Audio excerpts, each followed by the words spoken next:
I initially got here in April of 2007.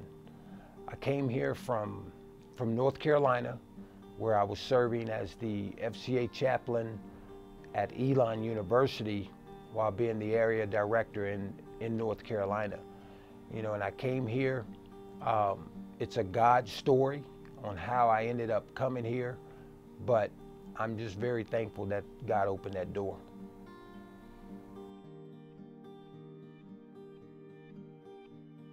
I'm not the first chaplain, I'm the first full-time chaplain. Before I got here, they called on local pastors that came out and ministered to the players and the coaches when they could.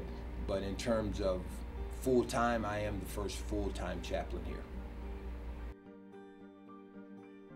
Oh man, it's the things that I do. My day-to-day job is basically I model this ministry after Jesus' ministry, and basically Jesus' ministry was to love all, and through loving all, you will help many, and then through helping many, you disciple a few, and that's the model that I use here.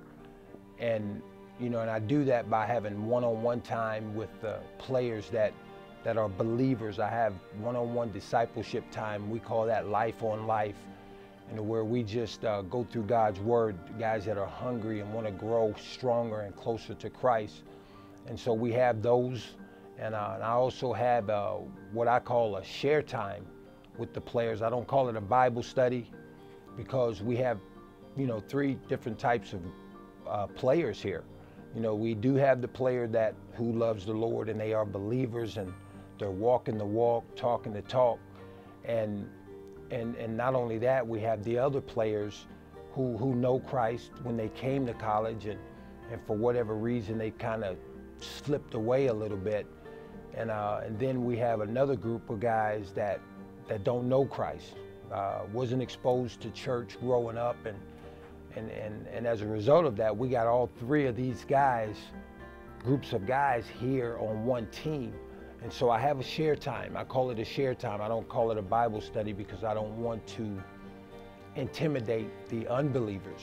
But at the same time, you know, we want God's word to go forth. And so we have those share times where a time where we can get together once a week. And for 45 minutes to an hour, these guys are not football players. They come and they're able to lay their burdens down, and they're able to just talk about anything that's on their mind. And so we do that. I also meet with the coaches. I have coaches share times. And then we go to church together. The last Sunday of the month, we go to a different church around the area so that the guys can be exposed to different churches and things like that. And it has been very, very receptive. It's been amazing. As a matter of fact, it's been phenomenal, if I could say that. They've responded, they've been receptive, and you know, and I also talk to the guys non-spiritual related things. I give them advice on just life issues. They know they can come to me. There's a relationships that have been built over the years, and it's just been really good to see. All of them have been special. You know, I can't pick really one year that stands out over another year. But if I had to pick one, it would definitely probably be the first year, just for the fact that God opened that door for me to come here in this culture here. But it's not really one over the other.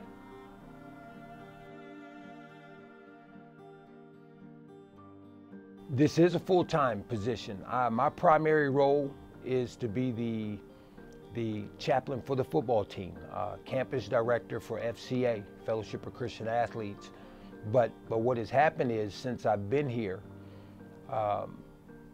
me and a guy named Tom Williams, who's the campus director for Athletes in Action, AIA, we got together and we made a decision to say, listen, we need to join forces because our ministries both minister to athletes. And so we did join together, we prayed together, and we formed a ministry on campus here called Cross Training.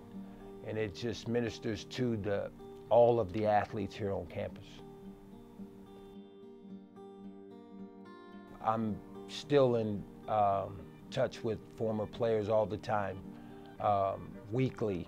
I'm talking to guys, just knowing, wondering, wanting to know what they're doing, and it's just an ongoing communication with them. It's been really fun. I've actually married 3 former players to their wives now, so it's been really fun.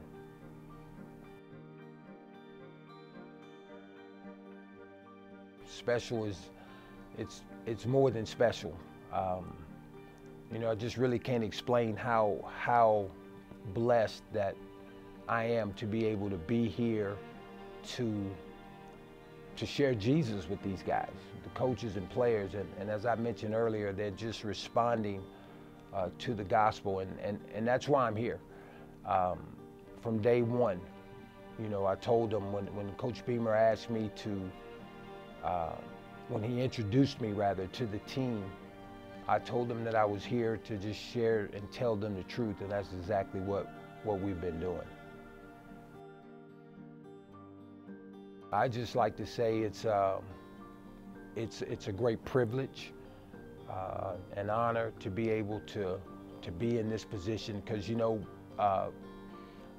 God has entrusted this football staff to my spiritual care, and it's something that I don't take it lightly by any means. And my main goal is to, again, share the gospel with them, share the truth with them, and help them become the men that God has called them to be. The wins are great. We know that. We all want to win. But at the end of the day, it's about the lives that are being changed and transformed. And what I tell them all the time is that they can literally change their family tree. And so it's a blessing. Like I said, it's a blessing and a privilege. I'm in awe at what God is doing here. And I know He's not finished yet. And again, this thing goes way beyond Lane Stadium.